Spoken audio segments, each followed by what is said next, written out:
नमस्कार मंडळी, कादंबरी स्वादिष्ट रेसिपीमध्ये तुम्हा सर्वांचं खूप खूप स्वागत आहे। आणि आज बनवली आहे ज्वारीच्या पिठापासून आंबोळी। इतकी सॉफ्ट आंबोळी तयार होते ना की आबालवृद्ध कुणीही सहजपणे हिला खाऊ शकेल आणि सगळ्यांना आवडेल अशी ही आंबोळी तयार होते। बनवायला एकदम साधी सोपी आहे, तर तुम्ही सुद्धा नक्की अशी आंबोळी बनवून पहा। मस्ट ट्राय रेसिपी आहे।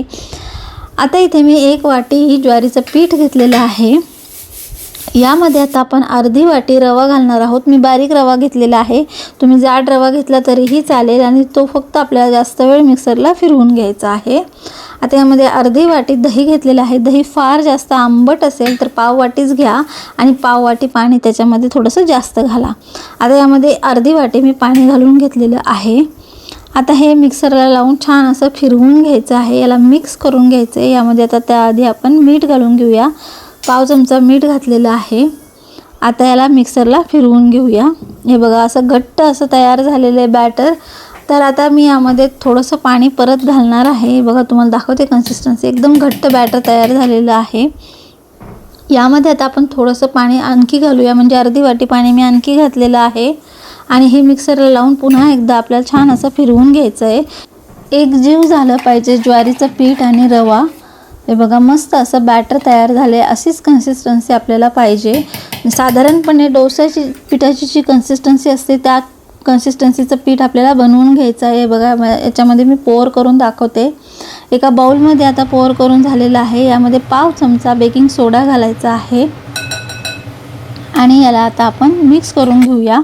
खूप जास्त याला फेटायचं नाही आहे किंवा उलट सुलट दिशेनेही याला मिक्स करायचं नाही। एकाच दिशेने थोडंसं आपण याला फक्त जस्ट मिक्स करून घेणार आहोत। बेकिंग सोडा फक्त यामध्ये मिक्स व्हायला पाहिजे। हे मिक्स झालेलं आहे। हे बघा अशी कन्सिस्टन्सी व्हायला पाहिजे। फार जास्त पातळ नको आहे किंवा खूप जास्त घट्टही नको आहे आपल्याला।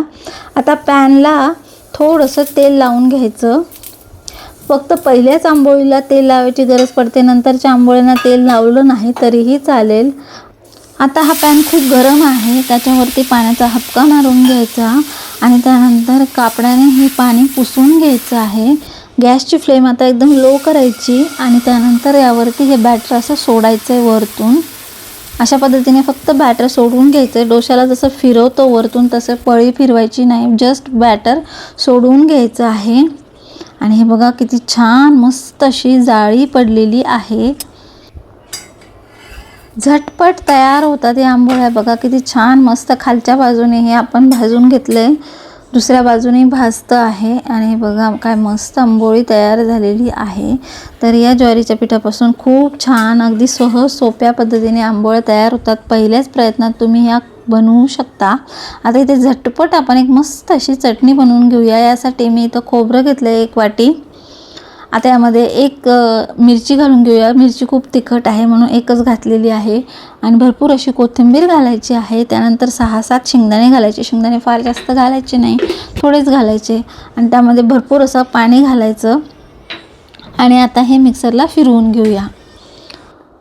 हे मिक्सरला फिरवून झालेलं आहे। याला आता एका बाउलमध्ये काढून घ्यायचं आहे। याच्यासाठी आपण एक तडका बनवणार आहोत। तडका पॅनमध्ये तेल कडकडीत असं गरम करून घ्यायचं आहे। मोहरी घालायची, जिरे घातलेले आहेत। यानंतर यामध्ये कढीपत्ता घालायचा आहे। कढीपत्ता आवर्जून घाला, म्हणजे चटणीला खूप छान स्वाद येतो आणि जबरदस्त अशी चटणी तयार होते।